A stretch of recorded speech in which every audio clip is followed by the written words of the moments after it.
మనతో పాటు Nagarjuna sir MLA Kunduru జయవేరెడ్డి గారు ఉన్నారు. ఎట్లా జరుగుతుంది ప్రచారము, ప్రజలు ఏమనుకుంటా ఉన్నారు అడిగి తెలుసుకుందాం. నమస్తే అండి. నమస్తే. సో ఎట్లా ఉంది ప్రచారము, ప్రజలు ఏమనుకుంటా ఉన్నారు, ఏం చెప్తారు? ఈరోజే 6వ వార్డు నుంచి మా అభ్యర్థి అయినటువంటి బొంగరాల యేసరాజు గారిని గెలిపించాలని కోరుతూ ఈరోజే డోర్ టు డోర్ ప్రచారం మొదలు పెట్టడం జరిగింది.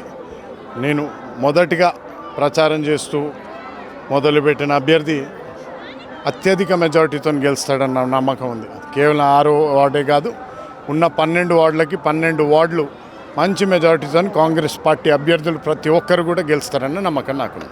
మనం జనరల్ ఎలక్షన్లో చూసినప్పుడు క్లీన్ స్వీప్ చేసిన పరిస్థితి మనకు కనిపించింది. మొన్న సర్పంచ్ ఎలక్షన్ అప్పుడు కొంచెము మెజారిటీ తగ్గింది కాబట్టి రాబోయేది బీఆర్ఎస్ మొత్తం క్లీన్ స్వీప్ చేస్తారని చెప్పేసి విమర్శలు చేస్తూ ఉన్నారు. మీరేం చెప్తారు? జనరల్ ఎలక్షన్లో నాకు 60 నుంచి 62% ఓట్ షేర్ రావడం జరిగింది. మొన్న జరిగిన పంచాయతీ ఎన్నికల్లో 195 గ్రామ పంచాయతీలకి ఎన్నికలు జరిగితే 143 మనం గెలవడం జరిగింది. అంటే 75% గ్రామ సర్పంచ్లు కాంగ్రెస్ పార్టీ అభ్యర్థులు బలపరిచిన వాళ్ళే గెలవడం జరిగింది. అదేవిధంగా ఈసారి ఇక్కడ 12, హాలియా మున్సిపాలిటీలో 12, నందికొండలో 12, మొత్తం 24కి 24 కౌన్సిలర్లు గెలవబోతున్నారు. ఈసారి మొన్న 75% గెలిచిన వాళ్ళం ఈసారి 100% గెలవబోతున్నాం. పథకాలు కొంత మేరకు అమలు కావట్లేదు. ఈ ముఖ్యంగా మీటర్ సంబంధించి, గ్యాస్ సంబంధించి కొంత వ్యతిరేకత ఉంది కాబట్టి మొన్న ఓటు శాతం తగ్గిందని చెప్పేసి మొన్న ప్రచారం చేస్తారు. సో దాని గురించి ప్రస్తుతం రాష్ట్రం ఉన్న పరిస్థితిని దృష్టిలో పెట్టుకొని ఇప్పటికే ఇచ్చిన ప్రతి హామీని నెరవేర్చుకుంటూ ముందరికెళ్లే క్రమంలో కొన్ని హామీలు ఇంకా అమలు అవ్వాల్సిన విషయం మేము గుర్తించినాము. తప్పకుండా అతి త్వరలో వాటిని కూడా తీరుస్తాము. ఎటువంటి వ్యతిరేకత జనాల్లో కనపడట్లేదు. అది రేపు మీరు జరగబోయే ఎన్నికల్లో చూస్తారు. ముఖ్యంగా ఈ హాలియాలో మీ దృష్టికి వచ్చిన సమస్యలు ఏమున్నాయి? మీరు వీళ్ళకు సలహాలు ఏమి ఇస్తూ ఉన్నారు? ప్రజలు ఏం కోరుకుంటా ఉన్నారు మీ నుంచి? అంటే వాళ్ళకి ఏం చెప్పారు? సీసీ రోడ్లు, డ్రైనేజీలు అన్నదే ముఖ్యమైన సమస్య. అది కాకుండా గత 2 ఏళ్లుగా ఇక్కడున్న కరెంటు సమస్యలు చాలా వరకు తీరవడం జరిగింది. అటువంటి ఏ సమస్యలున్నా రేపు గెలవబోయే మా అభ్యర్థి యేసరాజు గారి దగ్గర రావచ్చు. 6వ వార్డుని మొత్తం మున్సిపాలిటీలోనే అగ్రగామిలోకి నిలబెడతాడన్న నమ్మకం నాకుంది. ముఖ్యంగా అన్ని వార్డుల్లో క్లీన్ స్వీప్ చేయబోతున్నారా? ఫస్ట్ లాస్ట్ 12 వార్డులు మేము గెలవబోతున్నాం. Thank you. జై కాంగ్రెస్, జై కాంగ్రెస్. చాలా రోజుల తర్వాత హాలియా పట్టణంలో మరోసారి హడావుడి కనపడుతుంది. ఆ హడావుడిలో పాల్పంచుకునేందుకు విచ్చేసిన నా మిత్రులకి, సోదరులకి, సోదరిమణులకి, అమ్మలకి, అక్కలకి అందరికీ పేరు పేరున నా ధన్యవాదాలు తెలియజేసుకుంటున్నాను. మిత్రులారా, కాంగ్రెస్ పార్టీ అధికారంలోకి వచ్చిన తర్వాత మొన్న జరిగిన పంచాయతీ ఎలక్షన్, ఆ పంచాయతీ ఎన్నికల్లో కూడా 2 ఏళ్ల క్రితం అసెంబ్లీ ఎన్నికల్లో, ఆ తర్వాత జరిగిన ఎంపీ ఎన్నికల్లో నన్ను అన్నని ఏ విధంగా అయితే ఆశీర్వదించినో కాంగ్రెస్ పార్టీ బలపరిచిన 75% అభ్యర్థులని గెలిపించిన నా కాంగ్రెస్ కుటుంబ సభ్యులకు అందరికీ ఈ వేదిక మీద ధన్యవాదాలు తెలియజేసుకుంటున్నాను. ఇక ఇప్పుడు జరగబోయే మున్సిపల్ ఎన్నికల్లో కాంగ్రెస్ పార్టీ తరపు నుంచి పోటీ చేస్తున్న అభ్యర్థులు అత్యధికంగా యువకులే ఉన్నారు. అది హాలియా మున్సిపాలిటీలో కానీ, నందికొండ మున్సిపాలిటీలో కూడా 80% యువకులకి అవకాశం ఇవ్వడం జరిగింది. మొదటి రోజు ఈరోజు డోర్ టు డోర్ ప్రచారంలో భాగంగా 6వ వార్డు నుంచి మన ప్రచారం మొదలుపెట్టడం జరిగింది. వచ్చే 4 రోజుల్లో ప్రతి ఒక్క వార్డుకు కూడా ఇదే విధంగా ప్రచారం కొనసాగిస్తూ మనం నిలబెట్టిన అభ్యర్థులని గెలిపివ్వాలని ప్రజలందరినీ కోరుకుంటూ ముందరికి కొనసాగుతాం. ఈ యాత్రలో మీరందరూ ఇదే విధంగా ఆశీర్వదించాలని, అభ్యర్థులను ఆశీర్వదించాలని, కాంగ్రెస్ పార్టీకి మద్దతుగా ఉండాలని మీ అందరికీ తెలియజేస్తున్నాను. 6వ వార్డులో సభ్యుడి కింద కాంగ్రెస్ పార్టీ అభ్యర్థి కింద నిలబెట్టిన బొంగరాల యేసరాజు గారు, గతంలో కూడా 5 ఏళ్ల క్రితం జరిగిన మున్సిపల్ ఎన్నికల్లో కూడా వీరే అక్కడి నుంచి అభ్యర్థి. అప్పట్లో చిన్న మెజారిటీతోని అవతల పార్టీ వాళ్ళు గెలవడం జరిగింది. కానీ అప్పుడు జరిగిన పొరపాట్లకి ఇప్పుడు తావివ్వకుండా ఆ వార్డులో మన బొంగరాల యేసురాజు గారితో పాటు గత 5 ఏళ్లుగా కాంగ్రెస్ పార్టీ కోసం కష్టపడి, అక్కడ ఉన్న పేద ప్రజల కోసం కష్టపడి, కాంగ్రెస్ పార్టీ కోసం కష్టపడ్డ వారిలో నకిరికంటి సైదుల్ గారు కూడా ఉన్నారు. అటువంటి నకిరికంటి సైదుల్ గారిని, యేసురాజు గారిని ఇద్దరిని గెలిపించాలన్న ఆలోచనతో ఒకరికి 6వ వార్డు, ఇంకొకరికి 2వ వార్డు కేటాయించడం జరిగింది.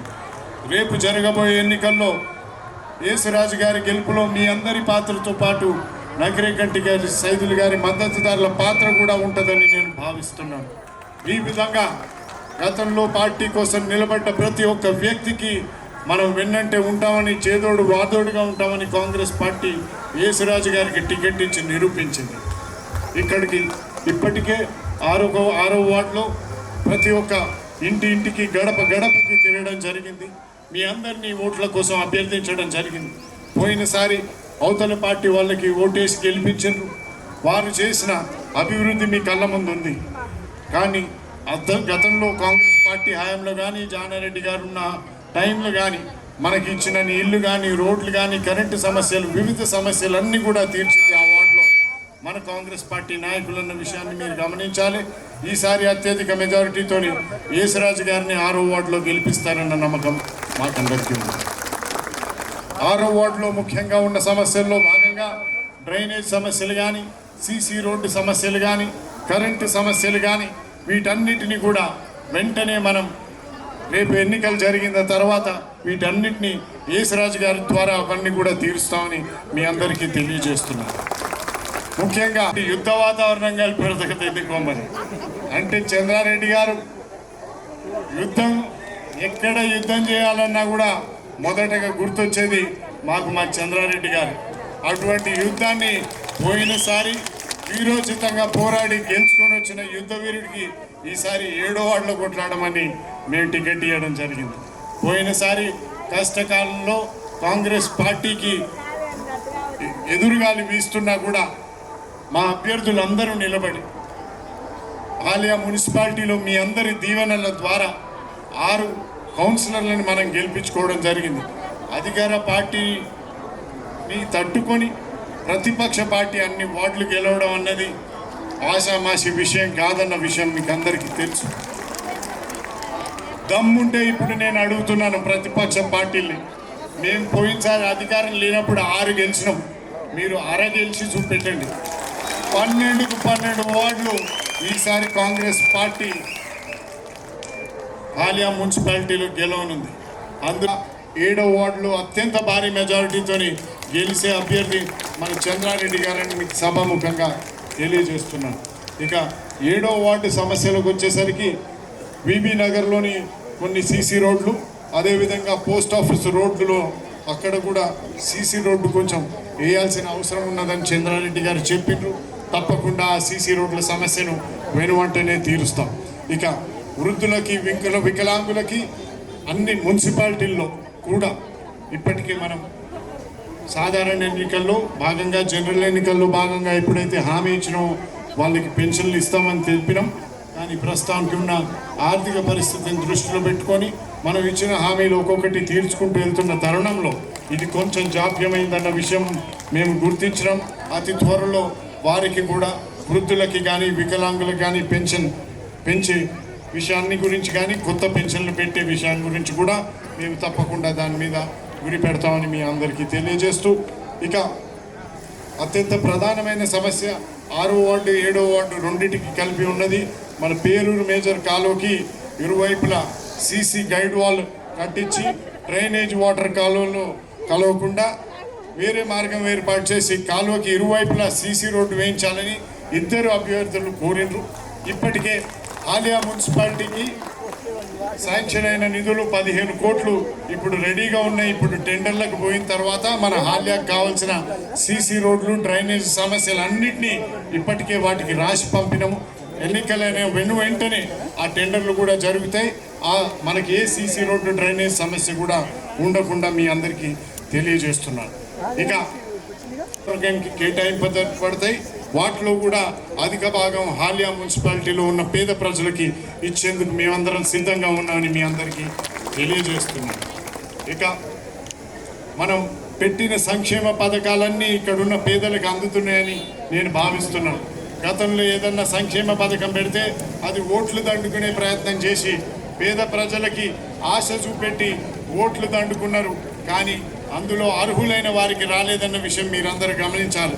ఇక్కడ మనం కులాలు, మతాలు, పార్టీలు ఏది చూడకుండా అర్హులైన ప్రతి ఒక్కరికి కూడా ఇస్తున్నాం. మీరందరూ అది గమనించాలి. అది సన్న బియ్యం పథకం కానివ్వండి, కొత్త రేషన్ కార్డులు పథకాలు కానివ్వండి, అదేవిధంగా ఉచిత బస్సు ప్రయాణం మహిళల కోసం అది కానివ్వండి, 500 రూపాయలకి గ్యాస్ సిలిండరు, 200 రూపాయలకే ఉచిత కరెంటు, ఈ విధంగా పేద ప్రజలకి బాగుపడేందుకు, వారి జీవితాలు బాగుపడేందుకు కావాల్సిన సంక్షేమ కార్యక్రమాలన్నింటినీ మీకు ఇస్తూ ముందుకు కొనసాగుతున్న కాంగ్రెస్ ప్రభుత్వాన్ని, కాంగ్రెస్ పార్టీ అభ్యర్థుల్ని మీరు మంచి మెజార్టీతో గెలిపిస్తారన్న నమ్మకంతో సెలవు తీసుకుంటున్నాను.